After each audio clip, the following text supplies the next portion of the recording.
All right, guys, Joe and Austin get to know once again. We got a special one for you here today. We're at PurpleCare here in Azle, Texas. We're going to interview the owner, CEO, Justin Berg. Been a longtime friend of mine. My company's worked with his company for years. I've often jokingly said that my company looks up to his company, and you're going to see why here soon.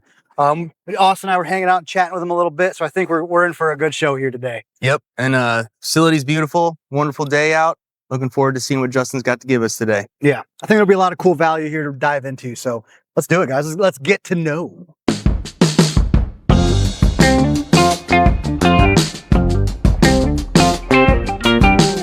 Welcome to PurpleCare in Azle, Texas. We're going to walk inside real quick. Beautiful facility. Joe, if you want to scan the back right here, all this landscaping they've got around here, very beautiful. And we're going to meet the CEO, Justin Berg, inside. All right, let's do it. Hey guys, welcome to PurpleCare. Come on in.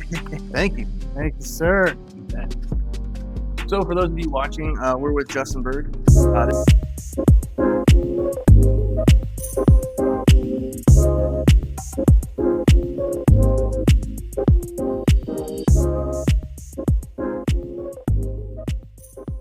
You guys have been here at this place. We moved in. Actually, it's kind of a nutty story. Our old place burned down. We actually kind of got. We were building this place, and that would have been 2000, right before COVID. So 19, like it was right before COVID hit. Okay. And we were building this place, and we were getting ready to move in, and then our old place burned down, very unfortunately, and we got forced to move in here. So we've been here since 2000. It was 19, I believe. Oh, wow. So the fire didn't slow down the process here. It actually somewhat Accelerated. serendipitously accelerated. Yeah, it wasn't ideal when we moved in, but we made it work. And the building, as the old saying goes, we were building the airplane up as we were flying. So, yeah, I've heard that before from Joe when he starts talking about some things he takes on. But Yep. yeah. All right, well, we'll follow you around the place. You bet. This is our entryway. This is my office. I've got customer service back here. This is our general manager, sits there, Todd Montagna, awesome guy, good general manager. This is customer service, so if you ever call into our office, you're gonna hear one of these ladies. In fact, let's see if we can get one answering the call. Let's see if we. And that's probably what you're gonna hear every time you call, I hope. So, we get purple things all the time from people, and we actually like it. Like when people send me. It's funny on the back of my shelf, like we get purple things all the time. So we got the duck, I guess it's Polly, Tescamilla, right? Tescamilla. And yeah, we made it a little more Spanish, but yeah, we get a lot of purple stuff. And but here's customer service. The kitchen over here. We used to have, we did a lot of landscaping, and I'm still very proud of it. We don't do as much anymore. We've actually partnered with another company, and so we've grown like all over the country now, which is really cool to be part of that group. Oh, wow. But when we did that, we realized we really need to focus on lawn care and pest control. Okay. And so we basically slowly have kind of shut down our landscaping division. So we used to install, $100,000, $200,000 outdoor kitchens and beautiful landscape, but this is where. And so that department no longer exists, which is fine. We kind of super focused on lawn and pests. We want to be the best at that. And I really feel like we are. And so, but this is our old landscape division. So you relinquished landscaping completely. It wasn't like outsourcing. Yes, correct. You were just like, all right, we're done. We'll wash our hands. Yeah, we slowly had to kind of, we've got one crew left that we are just trying to make sure we button up everything we've got.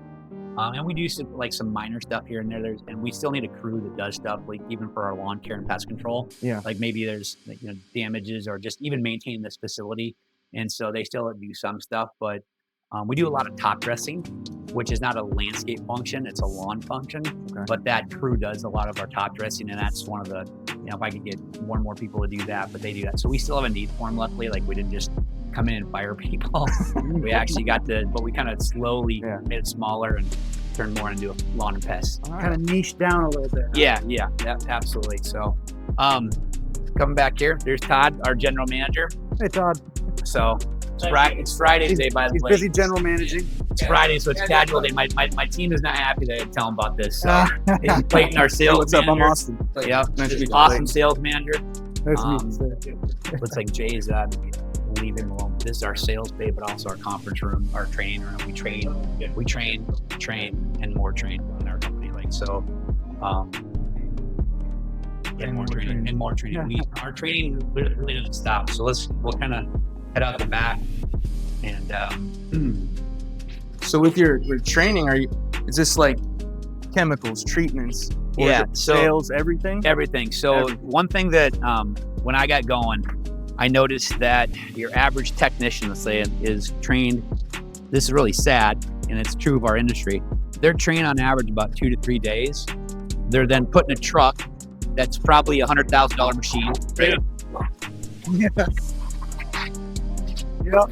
Speaking of expensive machines. So, yeah, this is just our warehouse. We've got our locker room over there. We've got just our land, a lot of our old landscape. This is where we park our trucks.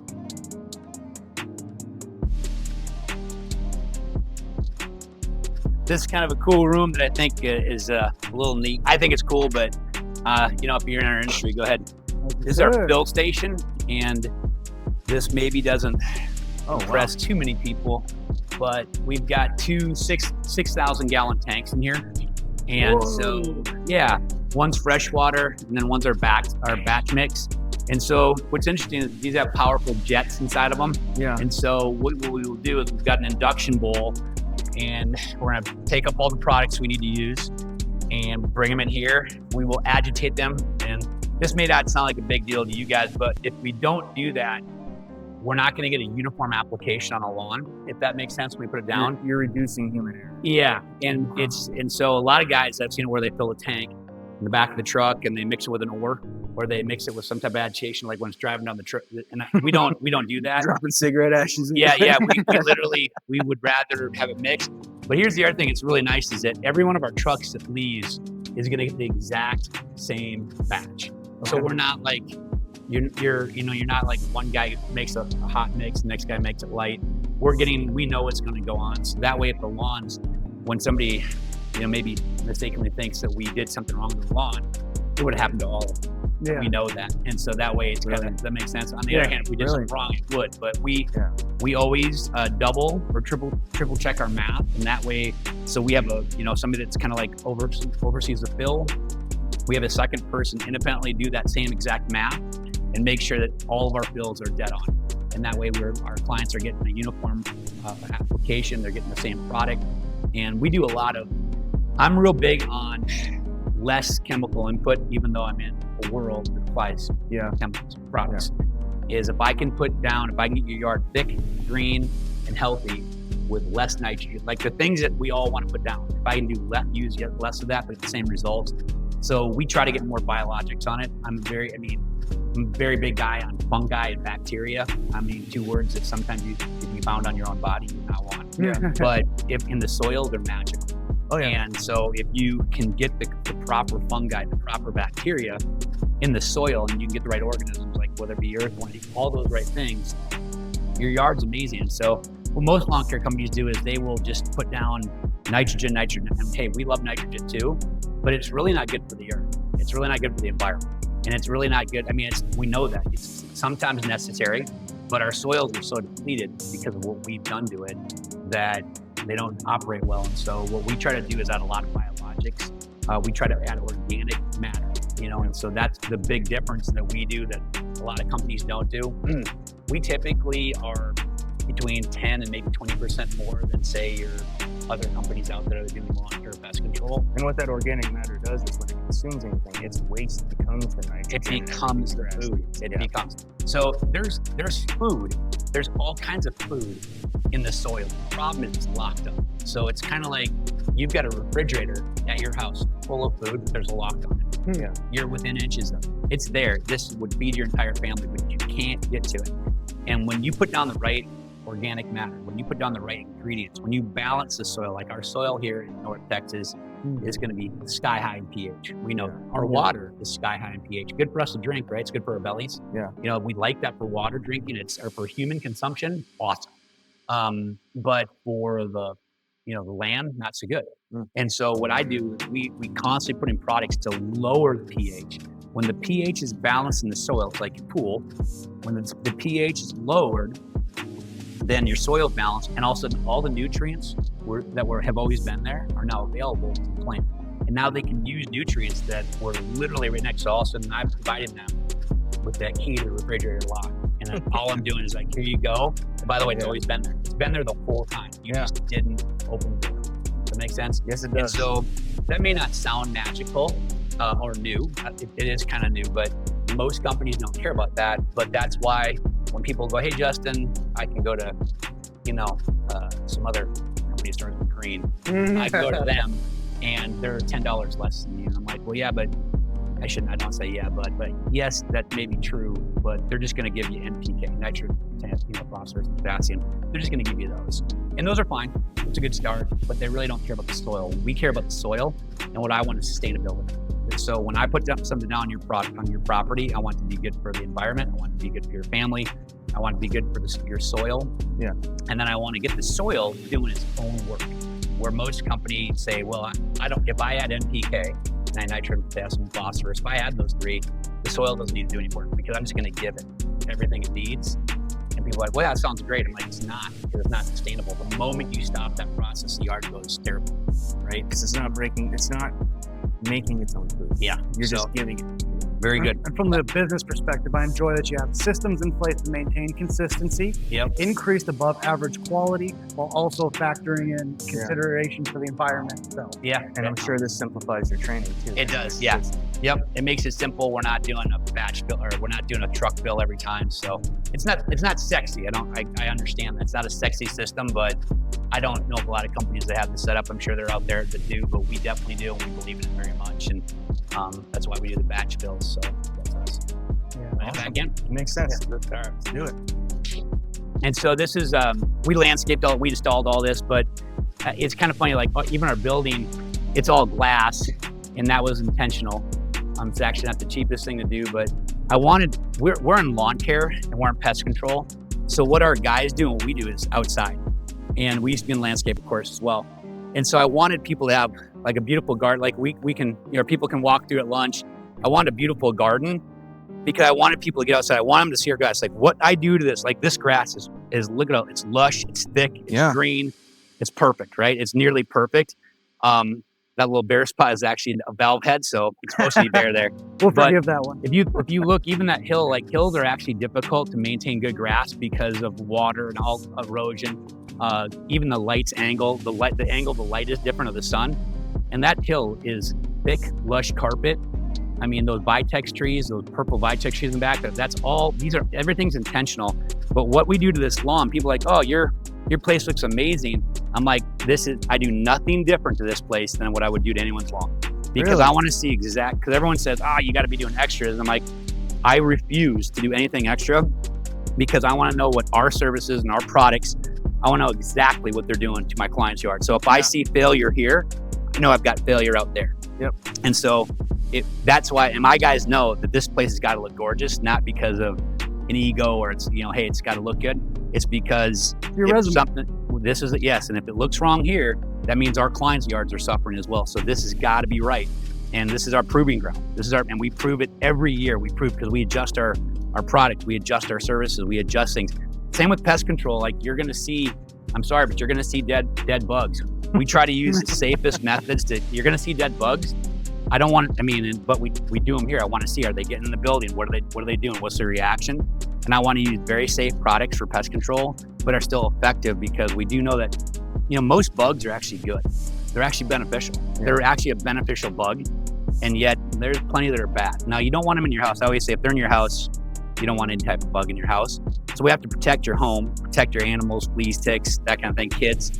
But I also want to make sure it's safe, right? Yeah. And so we have a different process to make sure it's safe for animals, safe for the kids, safe for your house, but it's still protecting it without having to use like harsh chemicals, if that makes sense. It does. So we take a little bit different approach to that, trying to do the right thing. Well, it's a beautiful facility, and thanks for walking us around, but ready to head inside? Let's do it. Let's do it.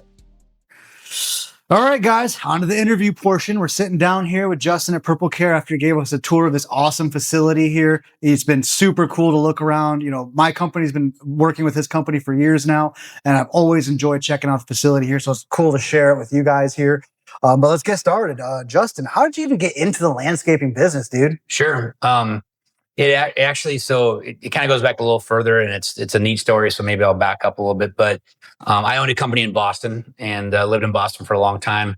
Ran a successful business. My father and my father-in-law both almost passed away one year, different situations.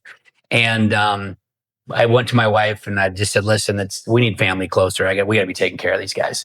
And so I went to my mother, and father. I went to my in-laws and said, "Listen, if I sell the company in Boston, will you guys move?" Because one lived in rural Minnesota, one lived in rural North Dakota, and we didn't want to live there. But also, no one retires to Boston, so they weren't going to retire and move to Boston because you don't retire to Boston. No, it's very expensive. You go to Florida. Yeah, you go to Florida. Yeah, the Bostonians go to Florida. Yeah. And I loved Boston. Boston was a cool town. Thoroughly enjoyed it. But I went to my in-laws, went to my parents, and said, "If I sell my business, will you move?" And to my surprise, they said, "Yeah, I will." Wow. And so I sold my business and I moved my entire family and all my in-laws. I moved, well, not all, but I moved my in-laws. And we literally moved to Texas. And I love Texas. And we did that in 2010. And so we moved everybody here. And so that's why everybody's within blocks of us now. So we can take care of it. And I'm glad we did. We unfortunately lost my mother-in-law, who was a phenomenal woman. And so, but we got that time with her. We got that time before that happened. And so it was a great move, but I moved everyone to Texas. And well, in the meantime, I told my business I wasn't really working. I was, doing I was doing some day trading, just stuff to try to stay busy, keep my mind active, but I wasn't really into the bit, trying to figure out what the next chapter was going to bring. And so I was coaching wrestling because wrestling paid for a portion of my college. And so I always felt like I got to give back. And so I just started coaching wrestling.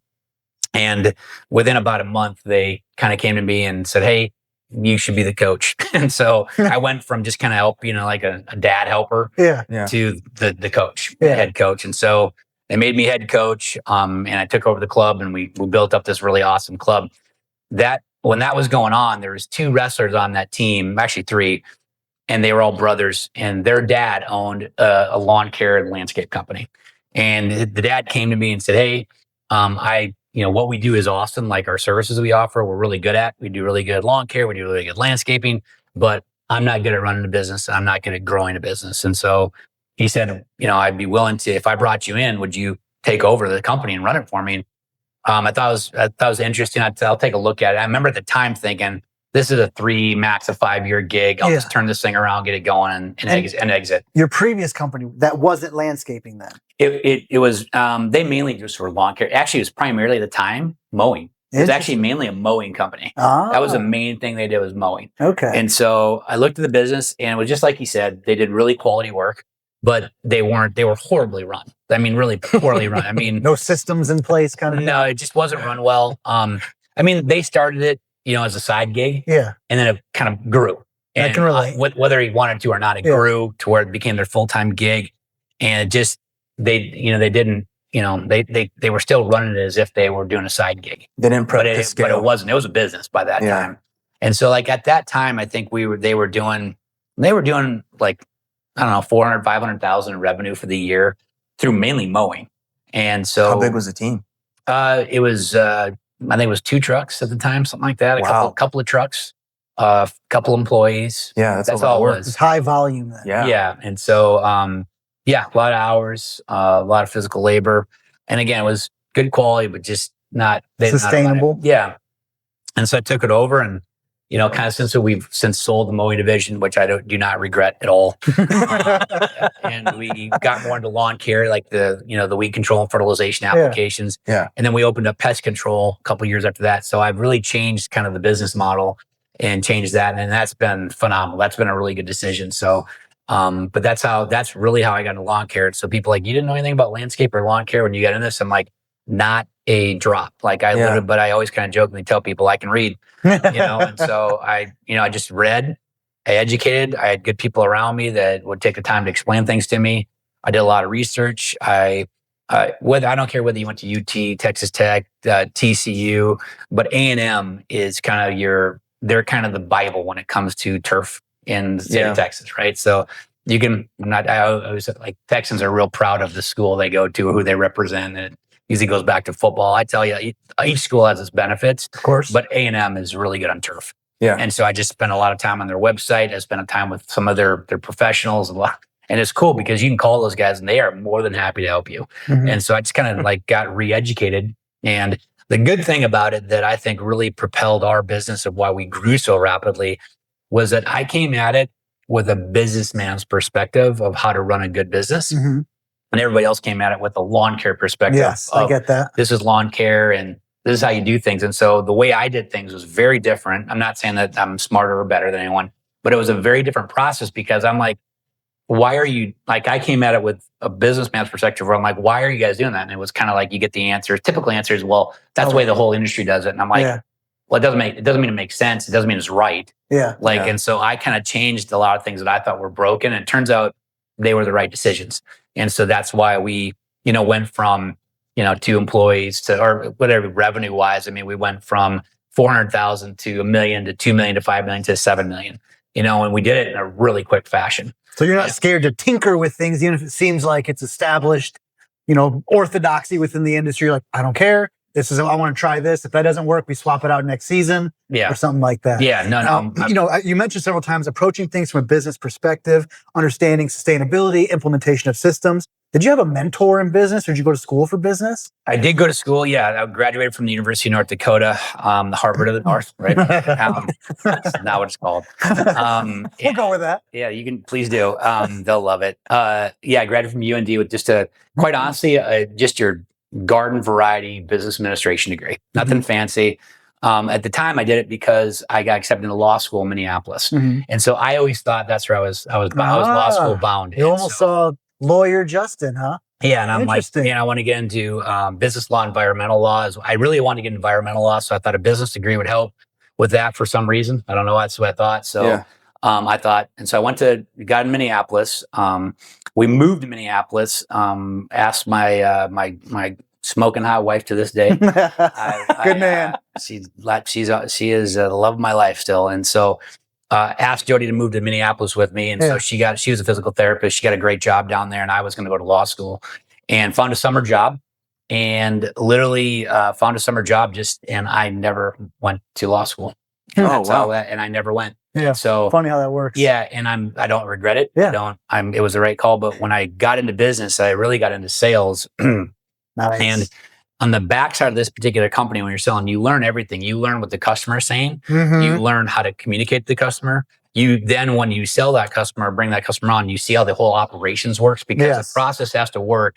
You have to know that inside and out because you're the one selling it. You're the one explaining that to the customer. What your name. Buying. It is.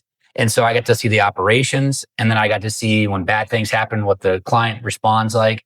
And so it taught me how to run kind of a business. And as far as mentors go, that would have been my first mentor. So the long story short, if you will, my first mentor was Dale Schmitz, and he was the very first boss I ever had. And he was a gift from God to me, because I could have wound up anywhere. Yeah. I was just looking for a job. Yeah. And I was just looking. I tell people, like people are always worried about getting the perfect job. I just was trying to just get out there. Like, just give me some work. I just need to get to work. And usually when you just start working, and you start creating activity, good things happen. I agree. Good Moving and shaking. I got out there and I just started getting after it. And Dale Schmitz is a great human being. He's still alive, but he was my first boss, my first manager, and he was a tremendous businessman. And I learned so much from him. And that was the guy that really helped me. I did very well at that job. That was way back when there was like over 1,000 sales reps, and I was the number one salesperson in the entire nation for that company.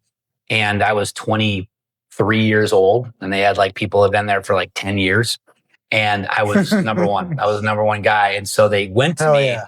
It was pretty interesting because they promoted me, and it was weird because I was a 23-year-old young man, 24-year-old man, and I was now in charge of 40 guys, double my age. It was weird.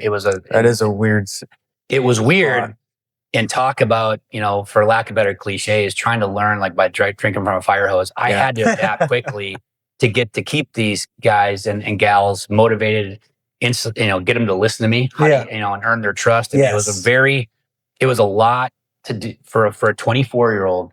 It was a lot to handle. And I think I figured it out very nicely, but luckily they noticed a little bit of a niche where I was good at turning businesses around. And so they started moving me around. And I was literally fixing companies for this. So they would move me to a location, whether it be Illinois, spend some time in Bloomington, your old home state. Oh, yeah. Spent some time in Bloomington, Normal. I went to Louisville. And that's how I eventually wound up in Boston. By the time I got to Boston, which was that office was terrible at the time. And I got that fixed. When I left, it was the number one office in the nation at that time. But I also realized that when I got there, I'm like, I know how to do this for myself. I can do this. And when you have to go in and fix businesses, you have to go in there and observe and listen. And I wasn't like that, a fixer where I was going in there and just axing people. I was mainly going in there. It was always came down to culture and people. It was just simple. Like you had, and I know it sounds more cliche, but you had to get the right people in the boat, and you had to make sure they were just all oaring in the same direction. They had to make sure we're all rowing in the same direction. Yeah. And a lot of times it was people that were not, part of that culture that were allowed to stay. And I would go in and it was very simple. Say, this is the culture I'm trying to do. This is what I'm trying to do. And I want you part of it. Yeah. And if you don't, that's okay. That's all right. That's totally, because maybe you think I'm ridiculous or I'm retarded and I need to do something else. Yeah. And so, but if that's the case, then you should go. You should go do what you want to do or what you like to do. You don't have to stay here. But this is the direction the ship is moving. This is where I'm going. Either get in line or figure something else out. And I wasn't mean about it. I just realized that I had to either motivate and persuade people to make a good decision for themselves. Yeah. Well, that being the example is like one of the things. It took me a while. I did 21 years in the Marine Corps. It took me a while. Thanks for your service. Thanks. You bet. But it took me a while to see that leadership is very, very valuable. Mm-hmm. That sets the culture. That sets the tone. If you have an emotional military, if you have a leader who's emotional and vocally complains and all these other things, that trickles down to everybody. And it was way late in my Marine Corps career before I realized like, oh, there is actually something to this. Yeah. There is a requirement for me in my position to be a rock. We're talking about cliches, to be that rock, to be not emotionless, but stoic. And like, hey, this is the problem, but we are here to solve these problems. If these problems didn't exist, then we wouldn't have jobs. So let's fix the problem and not complain about the thing that is our purpose. Yeah. And that culture right there, or that leadership kind of mentality, I have noticed as I've gotten older, interacting with people who work for me or with me is so much simpler now. Yeah. And then to oversimplify the topic you're talking about, trying to get people online with you, something my first mentor told me, he said, you either change your people or you change your people. Mm-hmm. I love that. Either you get them online, rowing in the same direction, or you get them the hell out of there, because otherwise they're going to slow the ship down a little bit. So totally get that. Yeah. And just for having the right people. You bring up military. It's one of I don't have a lot of regrets in this world, but that's kind of one of them. Is I always kind of regret not going. I kind of wish I would have joined. My father is a Marine, and he was in Vietnam, and he's kind of guided me, was really beg me not to. That's how I was with my kids. My oldest joined the Air Force, and she was like, I'm going to join the military. I wanted her to have no part. I was like, I did my part, so you didn't have to. Go to school. We've got all these other benefits. And she's like, nope. She joined the Air Force. I'm super proud of her. You should be. She's doing great. But she joined the Air Force. Yeah. I met one 3-star. It wasn't a 5-star, but I met a 3-star general. And I was with him for approximately an hour. And I will tell you that after that hour, I saw how incredibly talented those guys are. They aren't just like, hey, we're generals. After an hour with that guy and listen to him talk, I understood. I would have ran into bullets. I would have ran right at the enemy. If that guy goes, "You're doing it," I'm like, it would have been, "Yes, sir." He was charismatic. He was intelligent, and he said stuff that made you go, "I'm doing it." Like their data retention is what's wild. Every general I've worked with at all echelons, like they remember the right people, and they remember the wrong people, but they remember the right people. You can tell them, hey, this is in your purview. This is in your wheelhouse. You need to study this system now. You need to know how this data stuff works. You need to know how this computer works, how this is going to save your guys' lives. And they, like, their data retention, and they're in their 50s. I'm like, man, when I'm in my 50s, I don't want to be working like that. I mean, they are sprinting nonstop. And to them, it's like the analogy of the duck on the water. On the outside, it's just a smooth motion, but underneath the water, they're just churning 1,000,000 miles an hour. It's impressive. Like a general is not just put up in because they've been. I love our military. I'm a humongous fan of our military. I back it. I love our military. I know that people can say whatever you want about what's going on now with Iran stuff.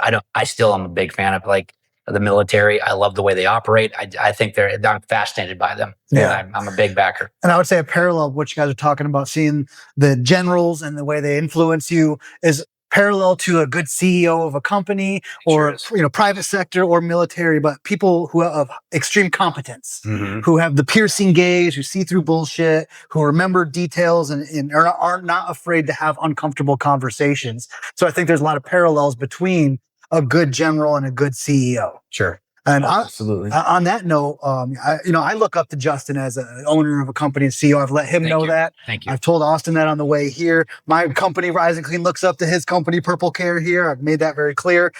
If you were to give some advice to a listener who is trying to grow a company and be a good CEO, what would be a few things that come to mind for you to be a good CEO? A good CEO.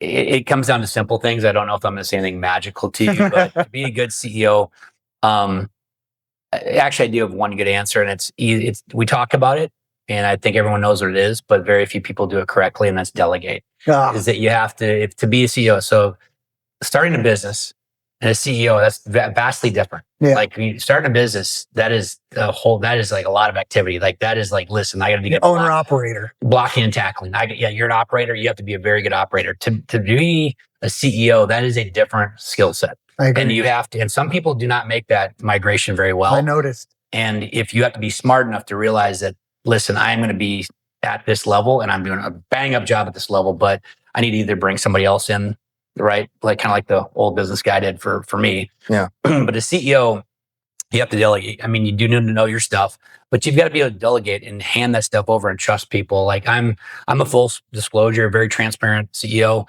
I mean, my people kind of know everything I do. I don't hold back. I don't know more than you. I want them, and I surround myself with people that are better than me at whatever their given job is. I mean, it's just, now that's nothing magical, what I just said. I don't see it done all the time. Yes. But I've surrounded myself with people that really are better at this than what I am. Yeah. And in their specific field, and so when I started off, I literally did everything. When I took over the company, I literally answered phones. I was answering phone. It's a great day at PurpleCare. How can I help you? I was doing that. I was handling customer complaints. I was doing sales. There's a day I pushed a mower. I mean, I did all of those things because I also want to get involved and listen to it. So I really got immersed in the business.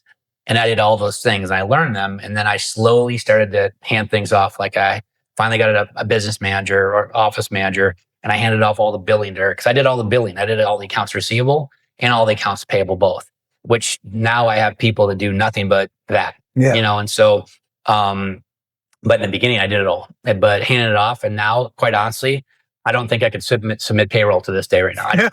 It's just evolved so much. I like people, I get showed it. I mean, I get my earnings report. Like, here's your earnings report. I'm like, okay. Numbers look good. Carry on. I'm like, anything out of line? I mean, but I don't do that anymore. Yeah. And so I've delegated so much what it has done is freed up my time to grow the business. The higher my impact task. My job is, I think a CEO's job, right or wrong, is to stay 3 to 6 months to maybe even a year ahead of your people. You've got to have forward thinking. The vision. And my job is provided, like, this is where we're going.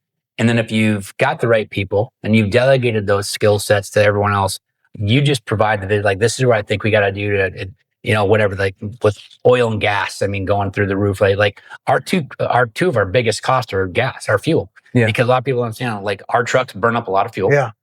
Our motors burn up fuel, but a lot of people understand a lot of your, fertilizer is made with fuel. It's a petroleum-based product. It's a petroleum-based, and it's using a lot of fuel just to get to us. So when you have fuel go up, it affects many of our costs. Well, all right, we got to get ahead of that, right? Yeah. What are we going to do about that? So my job is to, put a vision in place and say, this is the path that we're going to take this next year. Predict challenges. And then literally I go to our people and, like, how are you going to accomplish that through your department, or how are you going to do that? And so, and I've got to trust their decision. I've also learned this is that I do disagree with my people, but I usually let them in their specific area be the final decision maker. And I will tell them, hey, I don't agree with this decision, as long as it's not ethically, morally, or illegal. If it's legal, ethical, and moral, I let it fly. And because I need them to learn, and I need them to fall down, because how many times have we told our children not put their hand in the stove and they still do it? Yeah. And then once they do it, they pretty much got locked in the rest of their life not to do it, Yeah. right? But you told them, Yeah. you told them for 7 years not to do it, and then they finally did. Like, I'm never doing that again. Yeah. And so it's also a good learn for your children, but I have to kind of let them fall down. I have to, and it's tough because in my head I'm like, this is going to be a disaster. Not a disaster. I won't let it get that far. Yeah. My job is to mitigate Yeah. and make sure, like, all right, I don't agree with this, but I'm going to let you do it. Here's what I think the pitfalls are. Yeah. And what I found is 2 things that are happened that are really good. Either one, they are so sold on showing me that this is the right decision that they champion it so hard it works. Yeah. All right, we still win. Prove me wrong. Yeah. Thank you. They champion it, Yeah. so it worked. Or number 2, they do wipe out. It is kind of not the best decision. And I just say, as long as you raise your hand immediately and go, hey, Help? Yep. That was wrong. And I go, and so when people come to me and say, hey, I want you to know that was a bad decision. I messed up. And I'm like, okay, did you learn from it? And they're like, yeah. I'm like, all right, are we ever going to do that again? No, we're not. All right, what are we going to do to fix that? And what are we going to do moving forward? And they usually have plans. They know it's what I'm going to ask. And we get done. And I'm like, all right, sounds like do that. Go execute those. And they usually go, that's it? You're not mad? And I'm like, no, why am I going to sit here and yell and scream when you've learned, Yeah. you've educated? The next time, there's going to be a day that somebody comes to you with that exact same decision. And now you've got data that shows this was wrong. Yeah. And so, it's usually, I use a very, I guide people so I can usually get them the decision I need to. But at the end of the day, they have a lot to say. Like, the people in this company have a lot to say of where we go. Yeah, I get the final call, I guess, if you want to call it that. But at the end of the day, I Give people room to trial and error. I try to listen. I mean, I really try to listen the best I can. I'm also not a CEO of Fortune 5, so I'm sure that there's a whole different skill set. In fact, it has to be. Yes. I've even thought about that. I've kind of dreamed about that. I'm like, well, what if, as our, because we just partnered with another company, and so my $7 million company is now a $35 million company. Awesome. And I think we're going to be 50 million by the end of the year. I really firmly believe that. And so that's got me thinking, like, how do you, like, I have to, and we've got locations in multiple states. I was going to say 7 or 8 states, but I don't want to lie, but it's many states, Georgia, Texas, North Carolina, South Carolina. I don't, I'm missing one. That's terrible, but we've got them all over Texas. So, but basically we've got locations all over. Now, when you say partnership, are you subbing or are you the sole owner now? Are you? No, I actually gave up ownership to be part of this. So basically it was private equity. Okay. And so private equity came in, said, we want to come in. We'd like to purchase your company, and they say purchase, but it's really partner with, correct?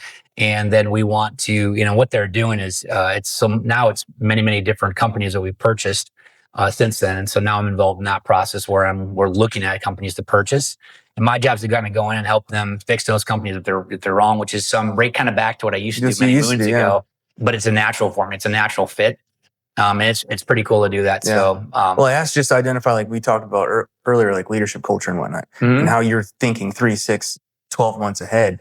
You're now taking on companies who are established, correct, with completely different culture. Sometimes, yes. I mean, some companies are established, well established. Like we just bought one that's 50 years old. Now, what's weird is that they've done all right, but I mean, they're only a $5 million company and they were 50 years old. Is that by design, or is it? No, they wanted the growth. It's not the lawnmower company. Yeah, that's where they got stuck. They just kind of started to spin their wheels a little bit. And so that's a company that's working, it's functional, but it's not performing at a high level. Mm-hmm. And so I've got to go there and figure out why. We already have. That's my next question. I've got to implement all that. So that it's been more fun because now and what's cool is that I used to do that in my own company on a daily basis. Kind of audit. And and now I've got, so I have less involvement with PurpleCare now than I did just 6 months ago. Like I'm actually more involved with other companies than I am my own company, but I've got good people here. So thank God. You look back and you like, thank God I delegated.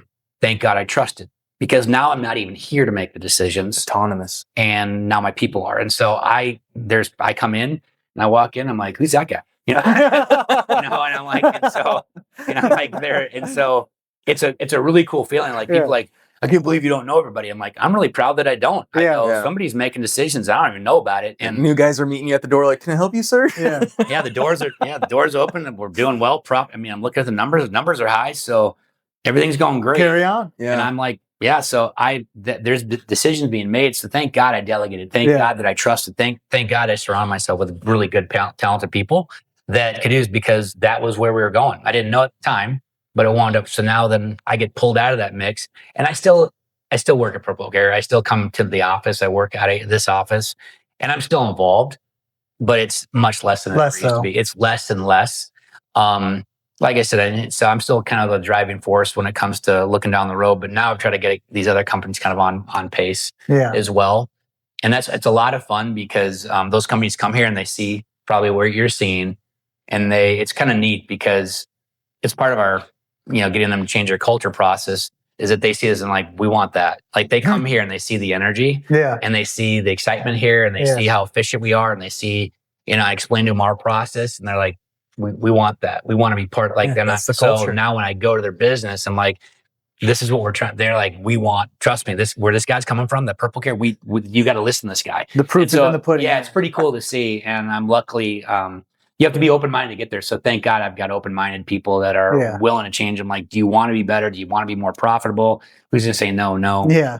So I ask good questions, and I'm going to yeses to. I'm like, I can help you get there. And I don't take the credit for it. I can help you get there. And when they do get there, and we will, and we have, they get the credit, not me. Yeah. So the partner in the process. Yeah. And it's a lot of fun. I know this has been said before, but it's true. I'm 53 years old, but I've found over time, if I just simply help enough people get to where they're going, really, and you got so many people say that you'll get very, very far, where you'll get to where you want to go quite quickly. Helping others. And I know that people say that, but are you doing it? Yeah. Are you doing it? Like there's a difference. Like people say that because it's the right thing to say, and it sounds good. Yeah. It's good. Sounds nice rolling off the tongue. Yeah. It's good. It's got good tongue music. But actually taking action to be useful. Yeah. Are you really, like, I have a true, like when we partnered with this company, so they bought a good chunk of my company.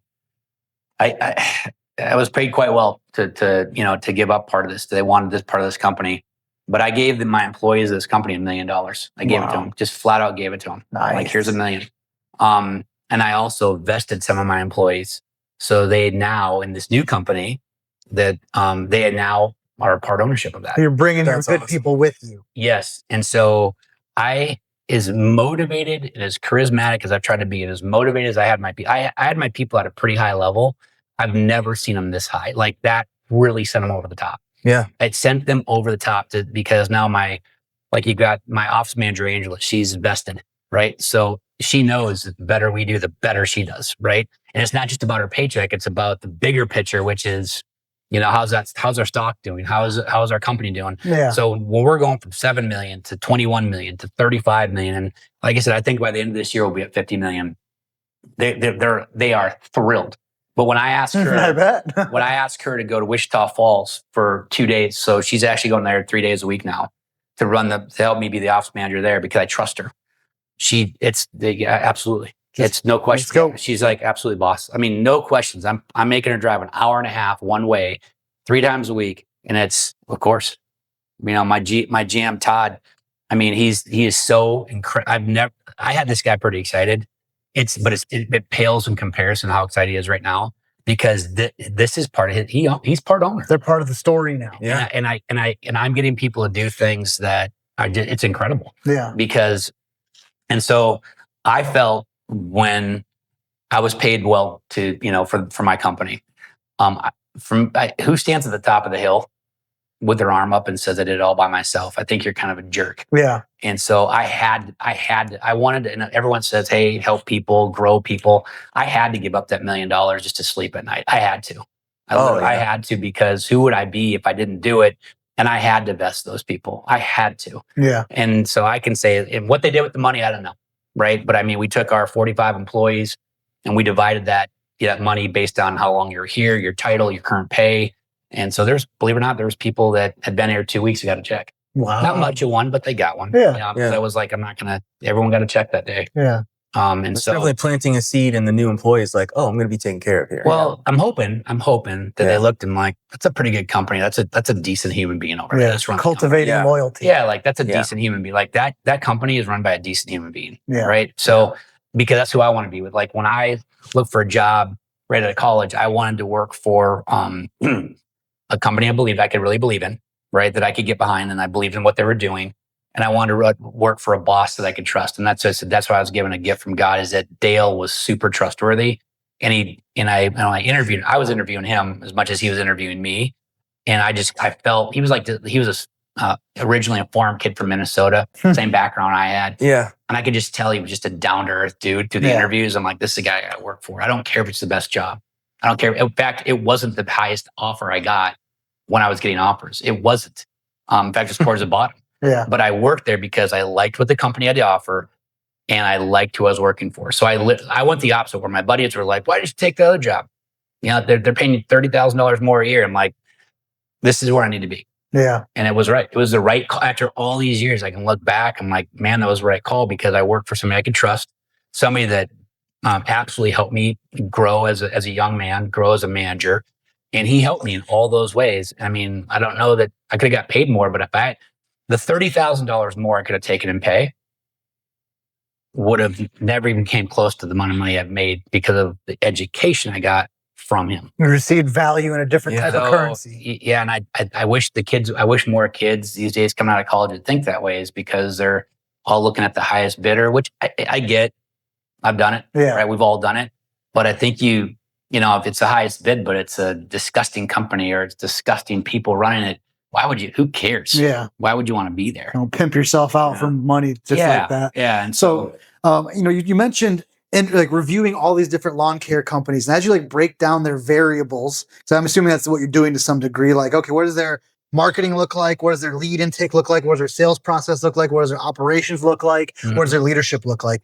What variable in their equation do you see most commonly being the missing link in the chain for a successful landscaping company? Sure. It is leadership. It's the missing link is leadership, is that some of them are just, you have to, in my particular field, which is lawn and pest, you have a lot of people that were operators. They're good operators, but they didn't spend a lot of time on leadership and development, right? And so you need to be able to motivate the masses, right?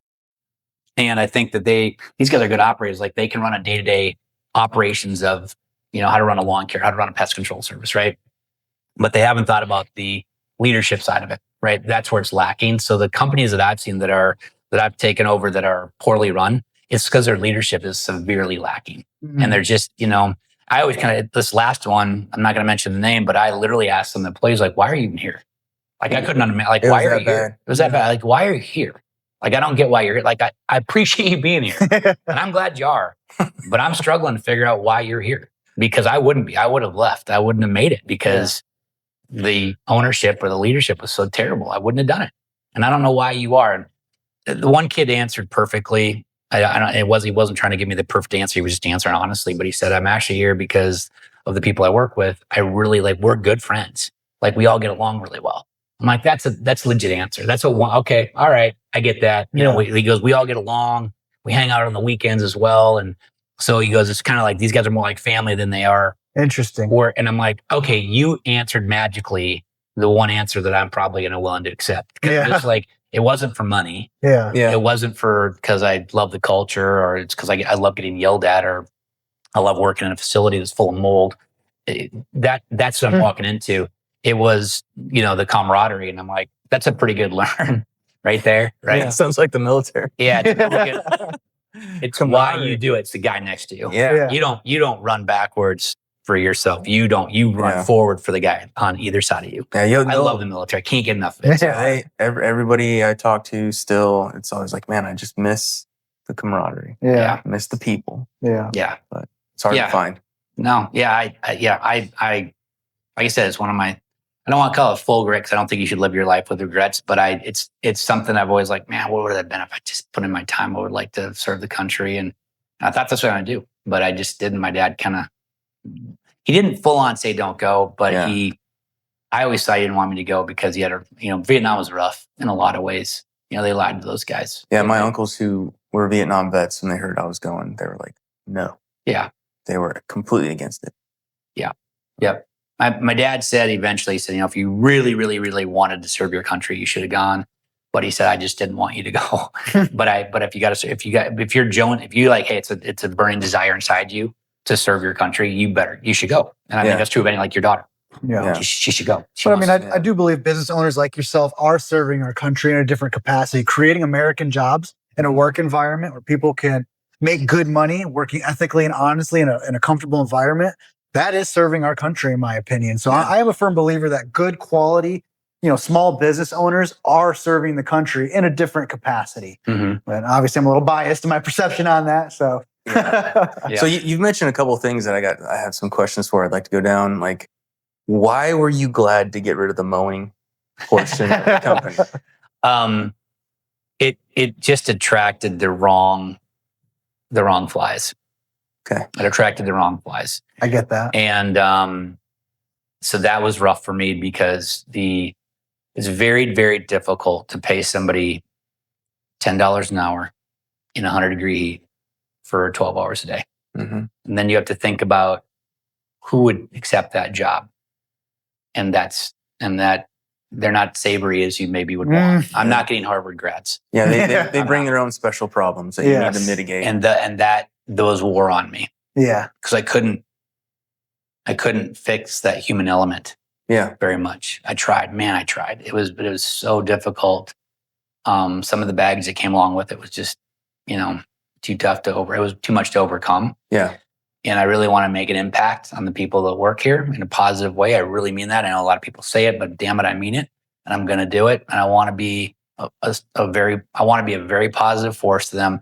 And I don't just say it, like, I think if you went to Bailey here, I'll pick on her, but Bailey is 20, what is she, 22 now? She's 22 years old.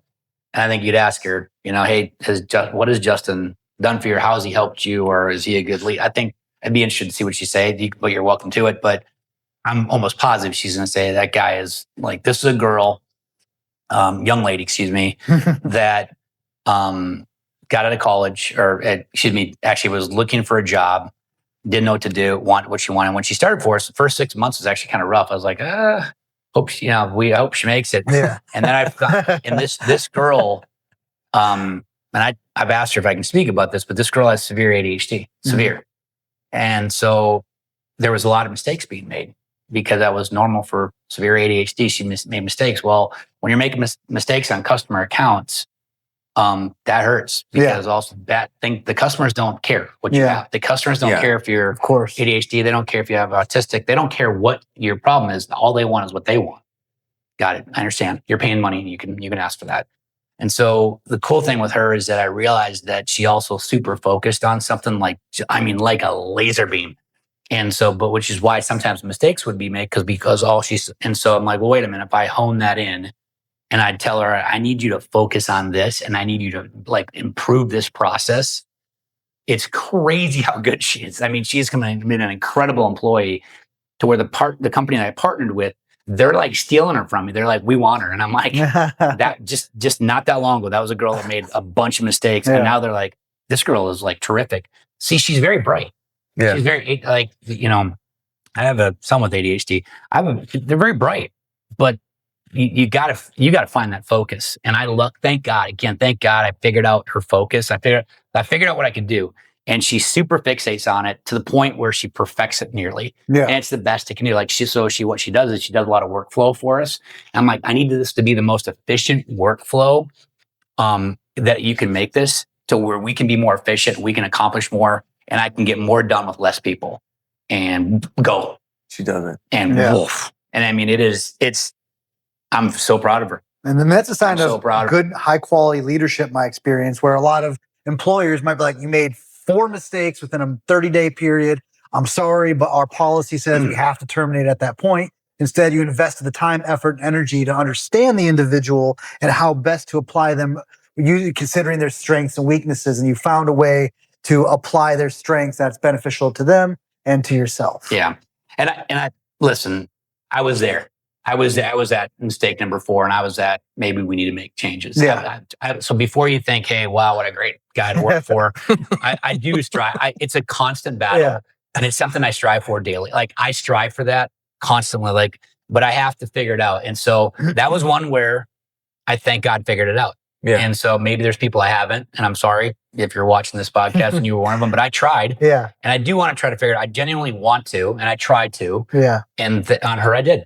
and so you figure out the strong points of these people. And so, like you don't try to fix people's deficiencies. You just really super focus on their strengths. Yeah. Because that's what they're going to do.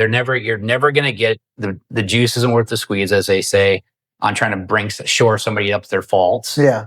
If you just really enhance their good things. Yeah. Because they're going to get 10 times more out of that, where you could like, well, I got to shore this up. I'm like, just forget about it. They don't want to do that.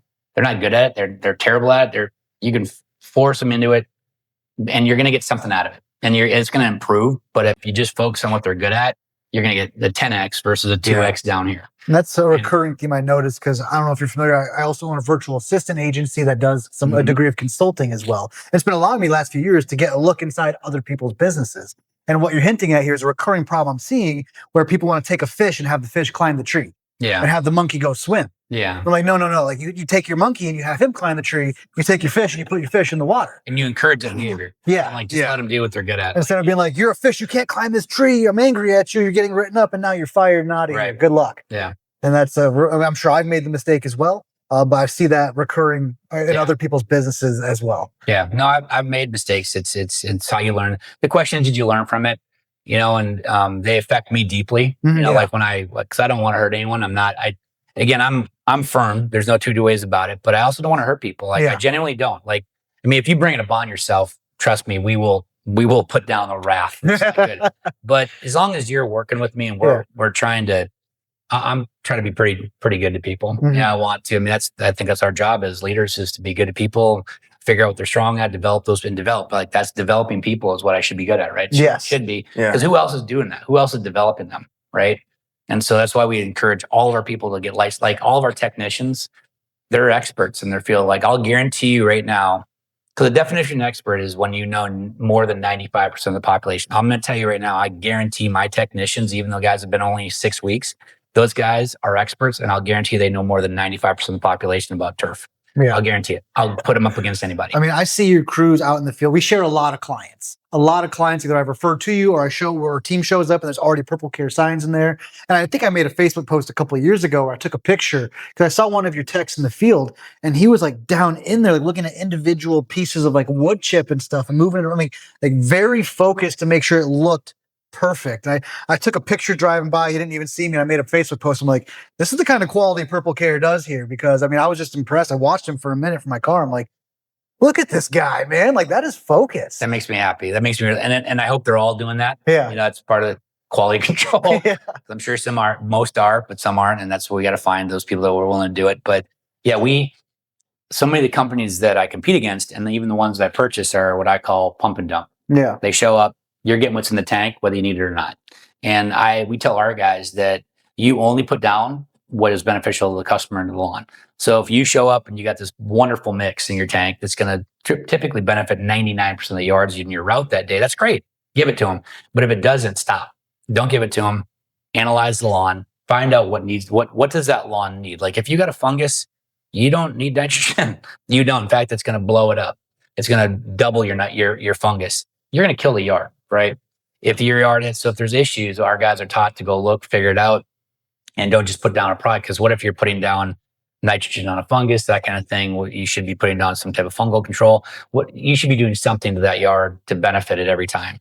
And so we say stop, analyze, take a look, talk to the customer, and educate them. And a lot of it's just educating the customer. Like, we try to educate our customers when they come to the door as much as we can, so they understand what we're trying to do.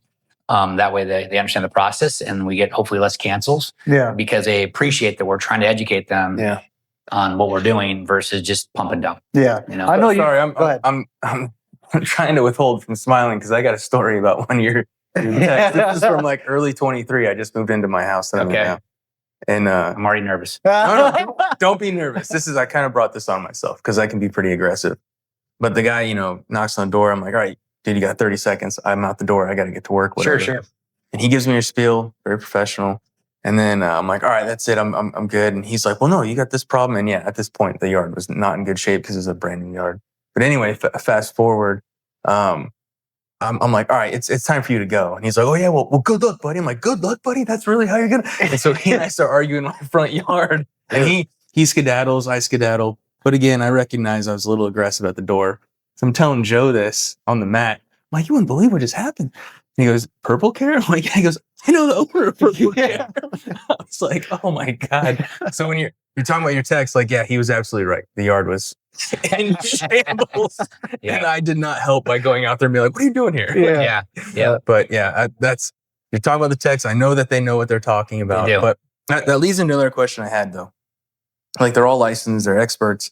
Like how much of the chemistry side is being taught to them at these schools and stuff like that? Because we're dealing with chemicals, we're dealing with mixtures, all those other things. So, and when we were out at the warehouse showing the tanks, I was like, oh, he's probably has some sort of scientific footprint in this company to ensure that you're doing this right. So, how much effort was put into that to make sure you're putting down this stuff? Sure. I mean, one, yes, they're absolutely. So we read every label, and they are required to read every label. So on that label, it's going to tell you what the active ingredients. It's going to tell you what it benefits. It's going to tell you which lawns you can and cannot put it on. It's going to tell you how much to apply, the exact application rate. It's going to tell you, or it's going to give you a range. Like here's hot, here's low, here's a safe range, that kind of thing. And we require those guys to know those labels forward and backwards. So they've got to know the label on that bottle so they know exactly what they're applying and why and what it does and how it works and what it's going to benefit. So quite honestly, you don't need to go to school for that. You can just read a label. And it kind of, because that label is required by law. That's why, like, if you ever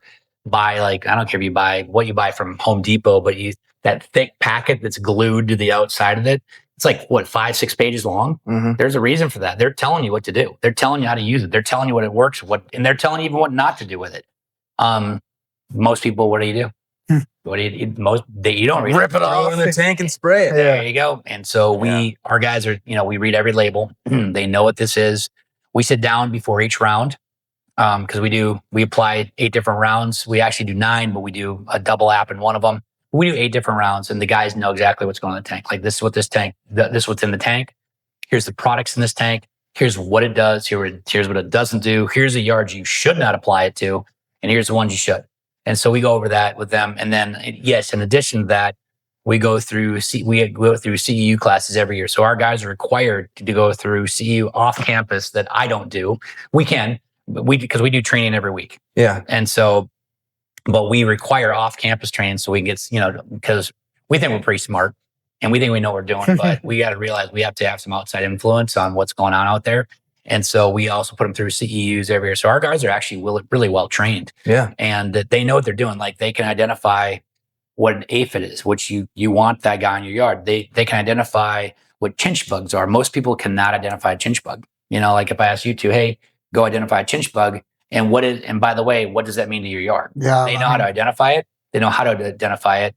Have you ever seen, like what you said, the guy was on the yard? If you see a guy like really aggressively pulling grass apart and just put his hand there and just hold it there. He's spreading the grass apart.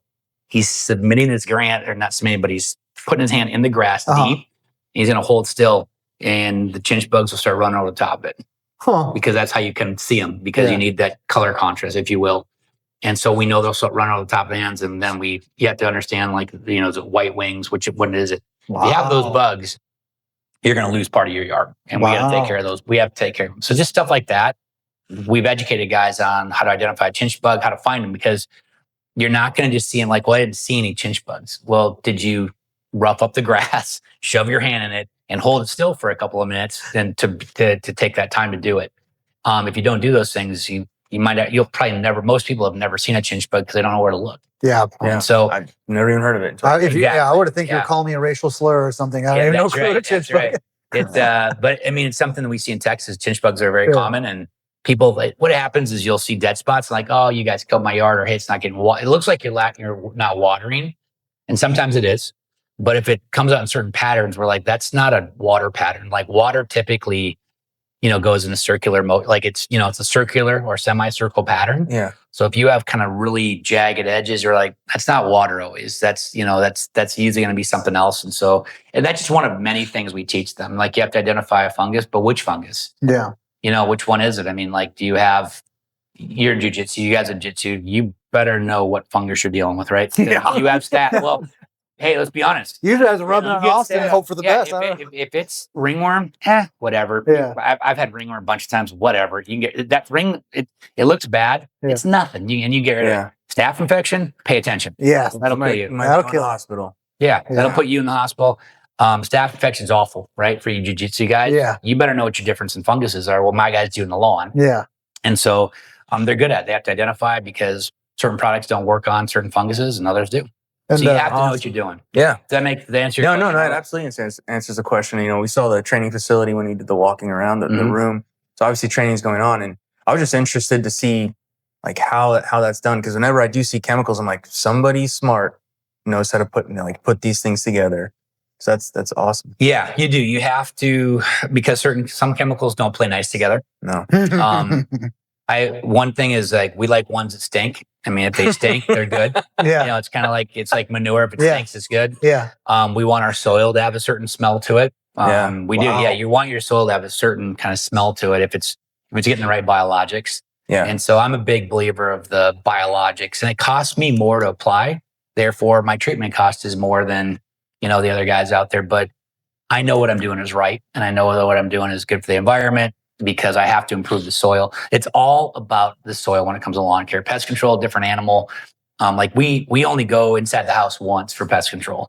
Now I'll go inside the house every time if you want, but do you really? You got your 2-year-old crawling around on the floor, dropping his binky, putting it back in his mouth. Is that what you want? Yeah. You want? And I tell people pest control is necessary. And it is, because if you have scorpions and you've got carpenter ants that'll eat your wood, your house, you need pest control. If you've got bed bugs, which will tear you up at night, you need pest control. That's fine. But you also don't need pest control in your house every time. Like most of what we call them baseboard jockeys, they come inside and they just spray your baseboards of your entire house every time. We don't believe in that process. Yeah. We actually don't do it. In fact, some people get mad at us like, you didn't go in every room. I'm like, all right, there's only 2 entry points for 99% of all bugs. It's going to be an open, like your doorways, right? And it's going to be the intake of your water. So it's going to be your plumbing, because they need food and water. So they're not coming through your bedroom baseboard, where they're not coming through that typically. Now you may see come out of there because that's where they hide. They travel, but they're not typically getting through there. And if I put a really good envelope on the outside of your house and put a really good envelope, they're going to have to crawl across that barrier to get in, and they're typically going to die on the way through. Does it make sense? Yeah. And some will get in, and we have people like, I got bugs, and we get there and they're all dead. I'm like, did you expect us to sweep them up? What did you know? But they're dead. But just give it an hour. Like, just give us 10 minutes. Like, give me a day. If you got a couple of bugs in your house, give it a couple of days or give it a couple of hours and go look in the corner. You'll probably find something flipped upside down. But because remember, it has to cross that barrier to die. Yeah. Otherwise I can't kill it. Right. So I have to, like a lot of people think, oh, I saw it. I'm like, well, it just walked across my barrier and it's still alive, but it's going to go down. Right. It's going to go down. So I tell people, put that protective envelope on your house on the outside, do a really good job on the outside, like an absolute fantastic job on the outside. And you're still going to have some bugs. We are pest control, not elimination. I have to explain that to people constantly. In fact, you don't want elimination. People are like, yeah, I do. I'm like, you don't, because most bugs are beneficial. Most bugs are beneficial bugs. And like wolf spiders, they look nasty, right? Yeah. They are phenomenal killers. Yeah, I don't kill wolf spiders. Wolf spiders will whip those. You know what they mainly eat? Other spiders. Yeah. So you want a brown recluse, that thing you got to kill. A brown recluse will put you in the hospital. Yeah. I had a rough brown recluse bite on my shoulder. I got a big, I forgot about that. I had a big scar here. So you probably have a scar, don't you? Yeah. Yeah, you could put I could thumb in. It got infected, and I could have stuck my thumb in my shoulder there at one point. Brown recluse are awful then? Yeah. Yeah. And so wolf spiders, they're going to go after that little bugger. So now granted, you don't want wolf spiders in your house. I get it. But do you really want me just nuking your yard? Yeah. When I'm killing some good stuff too. And so, it's interesting because I think the main culprit of that is people moving. Like we've had a lot of people move to Texas, and if it can stick you or prick you, it lives in Texas, right? But that's fine. So pest control is probably not needed. And we got termites, which are even worse. Like they don't bite humans, but they're devastating to the home. So there's good reasons for pest control, but as long as it's applied correctly. A thoughtful approach, not just spray and pray. Yeah. And so, we have to try to convince people. I think what we do really well is educate people, because I try to explain to people, and some people think I'm nuts, or maybe I'm trying to oh, you're trying to just explain why your product doesn't work. I'm like, they do work really well, actually, but some amount of bugs is actually okay. And it comes down to your bug tolerance. We always try to tell people it comes down to your bug tolerance, not mine, yours. Because how much are you willing to tolerate? If you're that person that like, if I ever see a bug in my house, I'm calling him like, you don't have very good bug tolerance. Yeah. That means I need to be here more often. Yeah. And I'm going to be putting down a lot more product. And I don't necessarily agree with you, but if that's what you want, we'll do it. Yeah. And so we try to convince people like, hey, less is more. And let us come up the appropriate amount. Let us put down, but just to keep on coming out here and dumping down chemicals is not a balanced approach. Not a great idea. Yeah. So something else I'm noticing in this pattern here that for me checks a box of a high quality company is that the depth of expertise, the fact that you're deeply training your team members so that even if, whether they stay with you long-term, they're a long-term asset, but even if they leave and move on, they leave with a degree of education and skills. Like they may come in green and then leave as experts. Yeah. And that's something to me I think is a sign of a good company, that even if you're not with me long term, you're going to leave better than you came here when you started with us. Oh yeah, I definitely believe in that. I tell all my people that I said, we're going to educate you so well and we're going to get you certified that you actually go to another company and get another job. I tell them all my technicians, I go, we're going to educate you that well. We're going to get you licensed to where you literally could go to another company and be their best guy or gal. Yeah. And I go, but we're hoping that what you do is you realize which company did that for you. Yes. Probably like I recognized with my boss, Dale. Yes. Right? I was there because of him, because I knew I could trust him. I knew he was honest. And that's what I needed that to do. In order for me to really thrive, I needed that. Right. And so what I tell people is, I'm going to educate you. And if you go off and you better yourself, why would I ever hold you back? Why would I hate on that? I'm like, if you're like, oh, look at that, Johnny, he moved into their company, he's their number one guy. I'm like, I'm proud of that. Yeah. I'm like, that good for you, Johnny. Go kill it. Go get it. But we're also hoping that, and we're going to lose some people that way. That's okay. Yeah. That's all right. But we also know that the people we have here are still going to do a really good job and are really well educated. And we also hope that people respect that and go, this is a company that helped me get there. So as they say, you leave with the girl that brought you to the dance. Yeah. So. And then, it helps to cultivate loyalty to the company as well when you invest in people. And again, like, to me, that's one of the checks on those boxes of another way of serving the country is by empowering people to be able to make more money, to have more options. They could stay here, grow in PurpleCare, go and open their own company, go be the best guy at another company or something. But either way, you've contributed to their life in some way. Yeah. Absolutely. Yeah, we've got a guy that's a good kid, former military. In fact, he was, I'm not going to mention his name, but good kid. Yeah. He was in the Air Force. I believe who were the rescue guys? Was it PJ? Yeah. Was he Attack P or PJ or something? Yeah, something like that. But he was one of the rescue guys for the Air Force that, whatever plane goes down, he's the guy jumping in the ocean with 20-foot. Oh, he's a rescue swimmer. Yeah, rescue swimmers. So those are kind of some bad individuals. Those are some. Oh yeah, I've met one of my first trainings I did. It was a pipeline. I did not do rescue swimmer, but it was a pipeline. They would identify talented performers at this one school, and they would pipeline them into the Navy rescue school, which was just putting them underwater with no oxygen, drowning making them go through mazes. Like, rescue swimmers are incredible people. I met one who's actually in the fleet. He's had like 3 or 4 saves under his belt. Yeah, those guys are those are some tough buggers right there. Talk about people you want on your side. But he was one of those. Pretty cool kid, smart. Worked for us for a number of years. He now owns his own company. So that's great. Great. Good for him. He's a good kid. I think he does a good job. He's a competitor of mine now. We don't see him a lot because he actually is a little further out than we are, but we see him occasionally. He's been by the office, so that doesn't bother me. I root him on. He's really good. More than enough for everybody. He's a good dude. I wish more people thought that way, is that there's enough business for all of us. We don't have to, people are like, oh, I'm going to, cut PurpleCare's price, or I'm going to do this. I'm like, there is so much business out there. We don't need to squabble over this. Agreed. Why are we turning the one of the fights I have with my industry, and I'm constantly fighting this, is like, you guys have turned this into a commodity. And I don't like it. I'm not a commodity, because when price is the only thing that anyone ever looks at, then we're just a commodity. Because what you're going to do is just go to the lowest bidder. There's zero difference in value, right? And so what I teach my salespeople, I teach my technicians, and I teach all the office staff, we sell and we preach value. Yeah. So we are not like, so if somebody goes, hey, you're $20 less than this company, I'm like, good. Oh, that's fantastic. We literally say, oh, I'm very happy to hear that. Yeah. Because people are like, what? What do you say? I'm like, because they're usually trying to do it to barter. And I'm like, hey, you guys are $20 more. And I'm like, oh, thank God. And they're like, what?